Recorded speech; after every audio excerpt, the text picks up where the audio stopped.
बिस्मिल्लाहिर्रहमानिर्रहीम अस्सलाम वालेकुम। कैसे हैं जी आप लोग? उम्मीद करता हूँ कि आप लोग खैरियत से होंगे। मेरा नाम नवीद सुल्तान है। बाय प्रोफेशन में एक साइकोलॉजिस्ट हूँ। जैसा कि आप लोग जानते हैं कि मैं पाकिस्तानी साइकोलॉजिस्ट के लिए कोशिश करता रहता हूँ कि उनकी कैपेसिटीज़ बिल्डअप होती रहें और वो अपने करियर में अपनी फील्ड में ज़्यादा ग्रो करते जाएँ।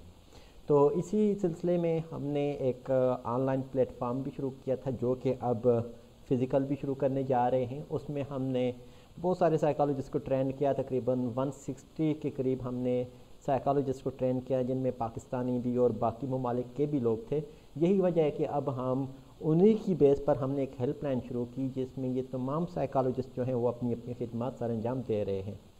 अब यह है कि तकरीबन पिछले 4 माह में, यानी कि हमने अक्टूबर, नवंबर, दिसंबर और जनवरी में, इन 4 या 5 माह में हमने तकरीबन 3500 से ज़ायद जो है पेशेंट डील कर चुके हैं, जिनको ज़रूरत पड़ती है साइकेट्रिक मेडिसन की। तो हमारे पास साइकेट्रिस्ट भी मौजूद हैं, तो हम उनकी साइकेट्रिक प्रोफाइल वगैरह भी बनाते हैं।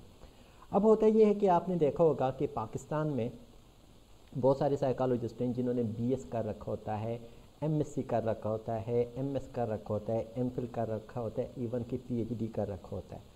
साथ में एडीसीपी या पीएमडीसीपी डिप्लोमा वगैरह भी कर चुके होते हैं और बहुत सारी स्टडीज़ उनके पास होती हैं, बहुत सारी वर्कशॉप्स भी की हुई होती हैं। अब आप अगर देखें तो एमफिल वाले भी बेताशी हैं, एमएस वाले भी बेताशी हैं, बीएस वाले भी हैं, एमएससी वाले भी हैं, एडीसीपी वाले भी हैं। अब इन सारे होने के बावजूद उनमें से हम एक खुद भी होते हैं, ठीक है। तो क्या आप में कोई यूनिकनेस होती है? तो अगर डिग्री के वाइज पे देखें तो शायद हमसे ज़्यादा नंबरों वाले भी हों, हमसे ज़्यादा क्वालिफाइड हों, लेकिन एक चीज़ यूनिक होती है, जो कि हमारी रिसर्च होती है, हमारी जो स्टडी की हुई होती है हमने। अमूमन आपने देखा होगा कि जब हम स्टडी कंडक्ट कर भी रहे होते हैं तो हमारी कोशिश यही होती है कि उसका टॉपिक यूनिक हो, ठीक है, वो सोसाइटी के लिए कोई फ़ायदा मंद हो, और यही हमारा आउटकम होता है हमारी डिग्री का, हमारी लर्निंग का। बाकी चीज़ें तो सारे करते रहते हैं, लेकिन जो स्टडी होती है, जो हम एक नई चीज़ जनरेट करते हैं या क्रिएट करते हैं या कोई प्रॉब्लम का सोल्यूशन निकालते हैं, वो सबसे अहम होता है।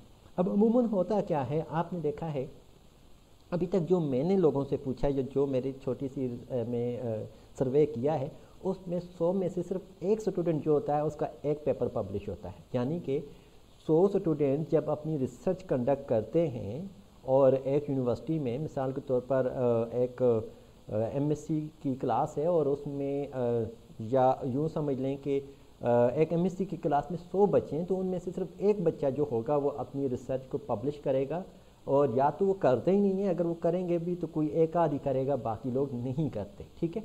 आखिर इसकी वजह क्या है? वजह ये होती है कि इनकरेज नहीं होती, इन्फॉर्मेशन नहीं होती, मालूमात नहीं होती। तो ये जो हमारी ये जो वीडियो सीरीज़ है, ये हम इसीलिए कर रहे हैं कि हमारे वो वाले साइकोलॉजिस्ट जो ट्रेंड हैं उन्होंने तो करना ही करना है, उन्होंने तो इस चीज़ को करना है। बाकी जो लोग जो हमारा ऐसा नहीं भी हैं वो भी हमें ज्वाइन करें और अपनी रिसर्च, अपनी स्टडीज़ के बारे में बताएं कि उन्होंने क्या किया है और उसका सोसाइटी को क्या फ़ायदा होना है, ठीक है। अगर आपकी रिसर्च पब्लिश नहीं है तो फिर भी आप हमें बताएं, हम आपकी मदद करेंगे। देखें, पाकिस्तान में आपने देखा है कि जो साइकोलॉजी के जर्नल्स हैं बनते हैं और ख़त्म भी हो जाते हैं, वो इतना ज़्यादा तरक्की नहीं कर पाते। वजह यही होती है कि हमारे जर्नल्स को, एडिटर्स को कोई रिसर्चेस मिलती ही नहीं है। जब रिसर्च नहीं मिलेगी तो जारी बात है उनके पास कोई मवाद नहीं होगा जिसको वो पब्लिश करेंगे। जब वो पब्लिश नहीं कर पाते तो वो ख़त्म हो जाता है या एंड हो जाता है, ठीक है, या उसकी क्वालिटी इतनी वो बरकरार नहीं रख पाते। तो इसलिए मैक्सिमम हमारी कोशिश ये है कि जो पाकिस्तान के एग्जिस्टेंस जर्नल्स जो हैं उनमें ज़्यादा से ज़्यादा रिसर्चेस जाएँ और लोग अपने जो पेपर्स हैं वहाँ पर पब्लिश करवाएँ। दूसरी बात यह है कि एचईसी की जो जर्नलाइज जो जर्नल्स होते हैं, जो उसने रिकॉग्नाइज किए हुए होते हैं, या इम्पैक्ट फैक्टर वाले जर्नल्स होते हैं, वो तभी बनते हैं जब जर्नल को साइटेशन मिलती है। एक स्टडी आपने कर ली, वो आपने यूनिवर्सिटी में रख ली या उसको बाइंडिंग करवा के अपने घर में रख लिया, तो उसका कोई फ़ायदा नहीं जब तक वो कोई पढ़ेगा नहीं। देखिए, मेरी एक स्टडी है 2013 की, अब 2021 से आज तक उसको कोई 600 के करीब तरीन जो है उसको रीडिंग मिली है, यानी कि लोगों ने बहुत कम पढ़ा है। अब ये है कि हमारी कोशिश ये है कि उन स्टडीज़ को हम जनरल पब्लिक तक लेकर आएँ, जो कि अगर सर्च नहीं भी करते, वीडियोस वगैरह देख लेते हैं, तो उनको समझ लगे कि पाकिस्तान में जो पाकिस्तानी साइकोलॉजिस्ट हैं उन्होंने क्या क्या स्टडीज़ की हैं।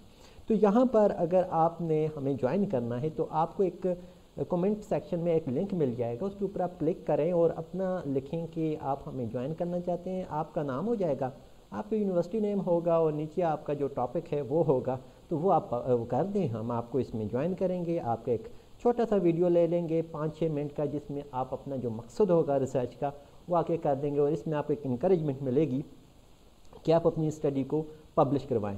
मज़े की बात यह है कि पाकिस्तानी जर्नल्स या कोई भी वो जर्नल जो नया होता है वो आपसे कोई पैसा भी नहीं मांगता, इसलिए एक शॉर्ट सा अपना जो पेपर है वो लाजमी एक आध पब्लिश करवा दें। तो आज चलते हैं आज की पहली वीडियो की तरफ, और पहली वीडियो में ही मैं अपनी पहली रिसर्च के बारे में थोड़ा बहुत बताऊंगा। मेरा नाम बता दिया, नवीद सुल्तान है। मेरा जो रिसर्च टॉपिक था वो unemployment as a factor of suicidal ideation, Hazara division KPK Pakistan था। यानी कि अनएम्प्लॉयमेंट भी एक ख़ुदकुशी के रुझान की तरफ का एक फैक्टर हो सकता है, एक्चुअली इसको मेजर करना था। और पब्लिकेशन जो हुई थी हमने 2013 के जनवरी में ये पब्लिकेशन हो चुकी थी।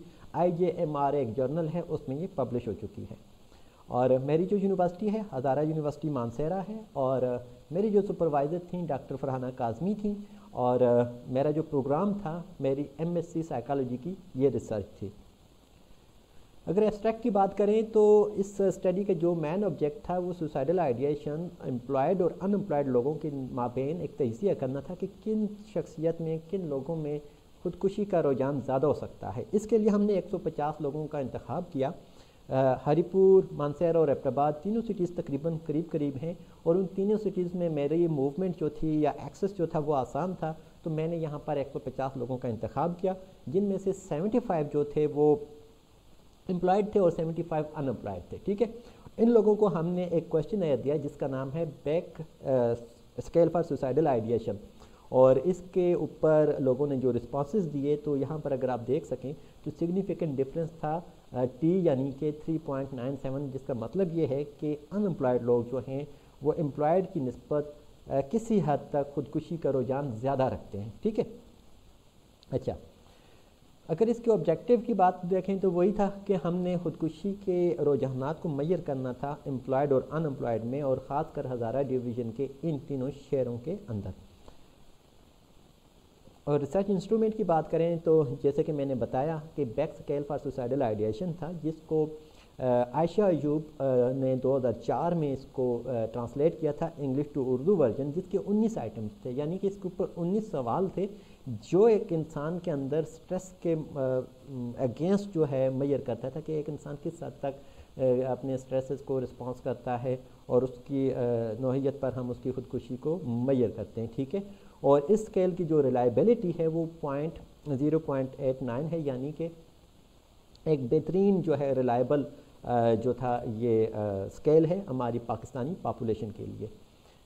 अच्छा, अगर इसकी प्रोसीजर की हम बात करें तो लोगों के इंटरव्यूज़ लिए, उनसे उनका कंसेंट लिया कि भाई मेरी ये स्टडी है, मैं ये करना चाहता हूँ, तो क्या आप पार्टिसिपेट करते हैं। कुछ लोगों ने कहा हाँ, किसी ने कहा टाइम नहीं है, किसी ने क्या कहा, तो किसी ने कहा कि ठीक है, जैसे फ़ोन पे बात की तो उन्होंने कहा कर तो तकरीबन 20% लोगों ने, इवन कि मैंने उनको पोस्ट ऑफिस के थ्रू क्वेश्चनर भेजा भी तो उन्होंने रिस्पांस नहीं दिया, किसी ने फिल कर लिया तो कहा कि खुद आकर ले जाओ। तो इस तरह से हमने उसको कर लिया।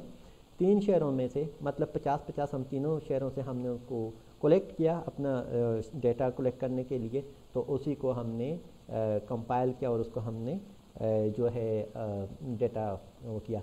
अच्छा, यहाँ पर मज़े की बात यह है कि हर बंदे को मिलकर उससे कंसेंट लेने के बाद ही हमने किया, जो कि एक मुश्किल मरहला होता है ख़ासकर पाकिस्तान में। तो ये उस वक्त जो है, क्योंकि स्टूडेंट होता है इंसान तो ज़्यादा मूवमेंट कर सकता है, तो आसानी से हो गया। और एक स्केल देने से पहले उनको एक कॉन्फिडेंशियलिटी का एक छोटा सा मुआहदा भी जो है वो दिया कि आपका जो रिस्पॉन्सेज होंगे आपके नाम के साथ या आपके आइडेंटिटी के साथ हम कहीं भी शेयर नहीं करेंगे, ऑल्दो हम एक ओवरऑल स्टडी की सूरत में उसके रिज़ल्ट्स जो हैं वो हम ज़रूर शेयर करेंगे ताकि कम्युनिटी को फ़ायदा हो सके। तो अगर हम रिज़ल्ट की बात करें तो ये दूसरा जो टेबल है इसमें आप देख सकते हैं कि जो स्टैंडर्ड डेविएशन है उसमें भी जो है वो बड़ा फ़र्क है और मीन में भी बड़ा फ़र्क है। ठीक है, और जो टोटल हमारे पास डिफरेंस आया है वो 3.97, यानी कि जो अनएम्प्लॉयड लोग थे उनके अंदर खुदकुशी के रुझान एम्प्लॉयड लोगों की निस्बत थोड़े ज़्यादा थे। ठीक है, तो this study conclude that there is significant positive relationship between unemployment and suicidal ideation, यानी कि अनएम्प्लॉयमेंट होगी तो ख़ुदकुशी का रुझान किसी हद तक ज़्यादा होगा, और अगर एम्प्लॉयमेंट हो जाती है तो वो एक फैक्टर जो है ख़ुदकुशी का जो अनएम्प्लॉयमेंट वाला था वो कम हो सकता है या होता है, जो कि हज़ारा डिवीज़न का सैम्पल था। Both employed and unemployed individuals showed a varied degree of social skills to respond environmental stresses. Unemployment has a significant effect upon the minds of these persons who are able to work but they fail to get job. अब देखिए वो लोग जो कि job के लिए eligible हैं वो कर सकते हैं, उनकी डिग्री, उनकी स्किल्स, उनका एक्सपीरियंस है, लेकिन उनको वो जॉब नहीं मिलती, तो सारी बात है उनका स्ट्रेस लेवल बढ़ता ही है। It grounds to develop the suicidal ideation and subsequently high risk of suicidal attempt. वही बात कि ये ग्राउंड मुहैया करता है उन लोगों को जिनके अंदर अनएम्प्लॉयड लोगों को, और उनके अंदर ख़ुदकुशी के रुझान बढ़ जाते हैं, जिसकी वजह से अल्टीमेटली ये चांसेस ज़्यादा बढ़ सकते हैं कि कोई भी इंसान ख़ुदकुशी कर ले या उसका रुझान बढ़ जाता है, ठीक है, अटेम्प्ट के रुझानात बढ़ सकते हैं।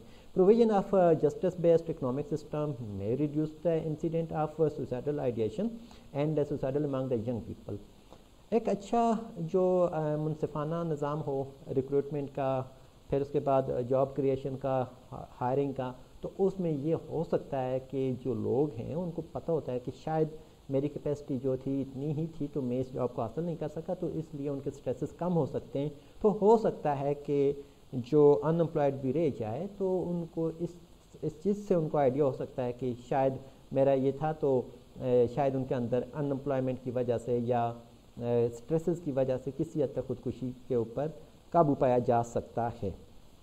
फिर इसके अलावा हम मज़ीद ये भी कर सकते हैं कि चलें कुछ लोग जो कि अटैम्प्ट कर ही लेते हैं खुदा न खास्ता, तो जब वो अस्पतालों में जाते हैं तो फिर वहाँ पर उनको कोई सपोर्ट नहीं मिलती, तो उसके लिए उस टाइम हमने ये एक सजेशन दी थी कि KPK में अगर हर अस्पताल में साइकोलॉजिस्ट को हायर किया जाए और लोगों को वो काउंसल करें और उनके स्ट्रेसेस को जानें, उसके ऊपर बातचीत करें, लोग अपना स्ट्रेस जो है वो कम करने के लिए और अपनी क्वालिटी ऑफ लाइफ को बेहतर करने के लिए वहाँ पर आएँ, तो ये भी एक अच्छा कदम हो सकता है कि हम नौजवानों को ख़ुदकुशी की तरफ जाते हुए या जो कर भी लेते हैं उनको मज़ीद प्रिवेंट करने के लिए हम किसी हद तक कामयाब हो सकते हैं, और जिसकी वजह से क्राइसिस मैनेजमेंट अच्छी हो सकती है, उनकी सेल्फ इस्टीम बढ़ सकती है और उनके सोशल स्किल्स जो है वो बढ़ सकते हैं, हेल्दी एटीट्यूड हो सकता है, और उनकी फैमिली के माबैन जो है उनकी कम्युनिकेशन स्ट्रांग हो सकती है अगर हम साइकोलॉजिस्ट को हायर करें।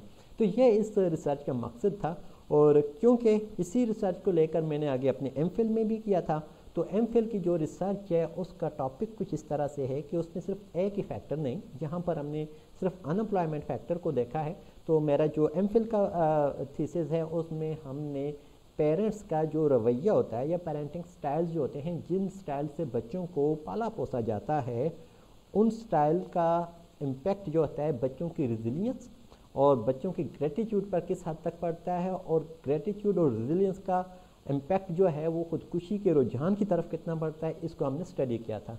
ये रिसर्च भी एक जो है पब्लिश हो चुकी है दिसंबर 2020 में, तो इंशाल्लाह ताला नेक्स्ट वीडियो में इसके ऊपर हम डिस्कस करेंगे। तो आप लोग जो हमें ज्वाइन करना चाहते हैं, लिंक मौजूद है हमारे कमेंट सेक्शन में, उसके ऊपर क्लिक करें और हमारी इस वीडियो सीरीज़ का हिस्सा बन जाइए।